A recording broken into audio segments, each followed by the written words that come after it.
নমস্কাৰ মোৰ চেনেল মাজনীজ কিচেনলৈ আপোনালোকক আদৰণি জনাইছো আজি মই বনাবলৈ লৈছো বৰি আৰু আফুদি নিৰামিষ তৰকাৰী মোৰ ৰেচিপিটো যদি আপোনালোকৰ ভাল লাগে তেতিয়াহলে মোৰ চেনেলটো সাবস্ক্ৰাইব কৰিব আৰু জৰুৰ বেল আইকন প্ৰেছ কৰিব যাতে মোৰ নতুন নতুন ৰেচিপিৰ আপডেট আপোনালোকে পাই থাকে বৰি আলু আফুদি নিৰামিষ তৰকাৰী বনাবৰ কাৰণে মই লৈছো বৰি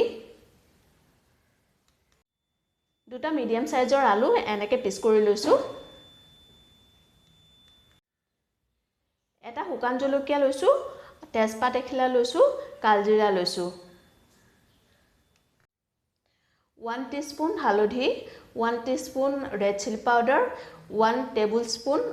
আফুৰ পেষ্ট ৰিফাইন তেল আৰু নিমখ লৈছো আটা জনুখৰি এতিয়া প্ৰথমে মই বৰিখিনি ফ্ৰাই কৰি লম তাৰ কাৰণে মই কেৰাহীখন গেছত উঠাই দিছো মই তেল দি দিম অলপ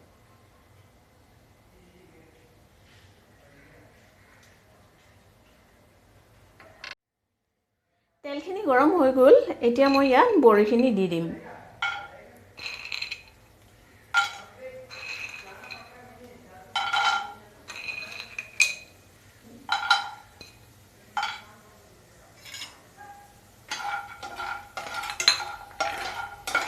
বৰিখিনি ৰঙা হোৱালৈকে মই ভাজি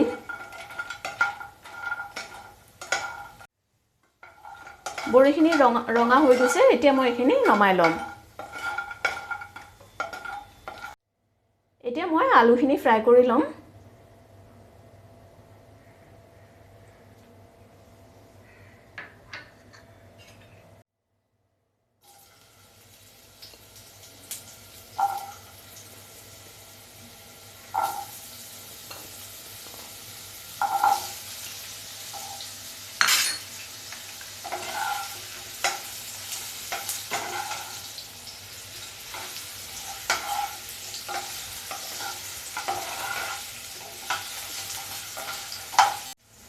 ইয়াত মই অকমান নিমখ দিছো এখিনি মই এক্সট্ৰাকে লৈছো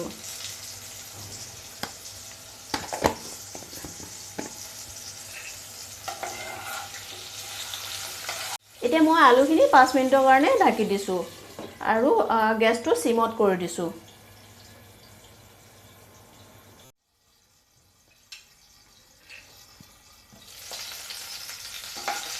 আলুখিনি ফ্ৰাই হৈ গৈছে এতিয়া মই এখিনি নমাই লম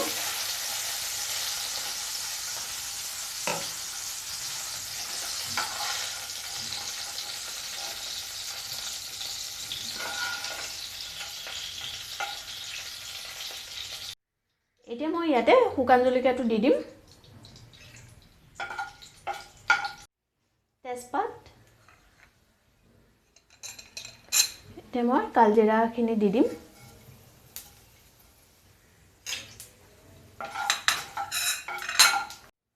এতিয়া মই ইয়াত বৰিখিনি দি দিম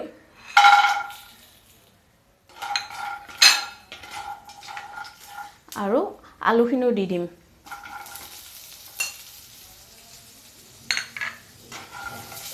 এখিনি মিক্স কৰি লম ভালকে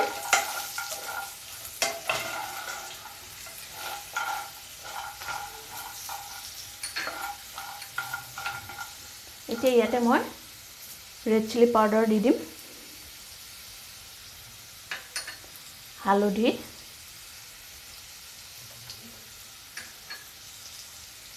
নিমখ দি দিছো এখিনি মই এতিয়া ভালকে মিক্স কৰিম আৰু গেছটো মই সিমত কৰি লৈছো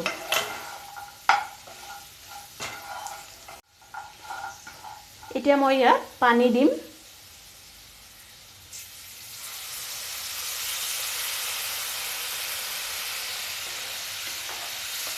এতিয়া এখিনি মই 10 মিনিটৰ কাৰণে ঢাকি দিম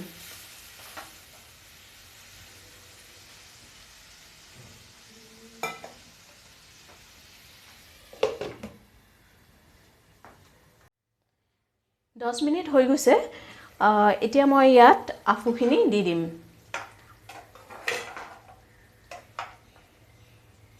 আমাৰ আলুখিনিও সিজিলে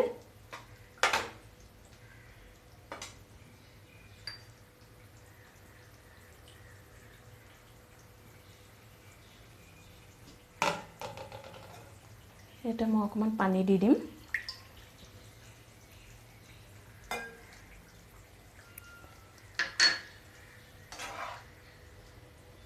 এতিয়া মই আৰু 5 মিনিটৰ কাৰণে ঢাকি দিম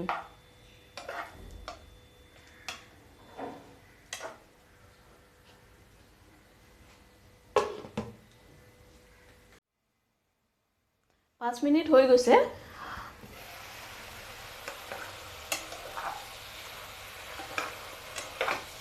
আমাৰ আলু বড়ি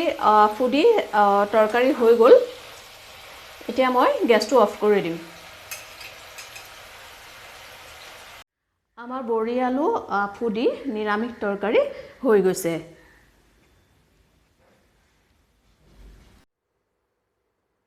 মোৰ এই ৰেচিপি আৰু ভিডিঅ' যদি আপোনালোকৰ ভাল লাগে তেতিয়াহ'লে লাইক কৰক শ্বেয়াৰ কৰক আৰু প্লিজ কমেন্ট কৰিবলৈ নাপাহৰিব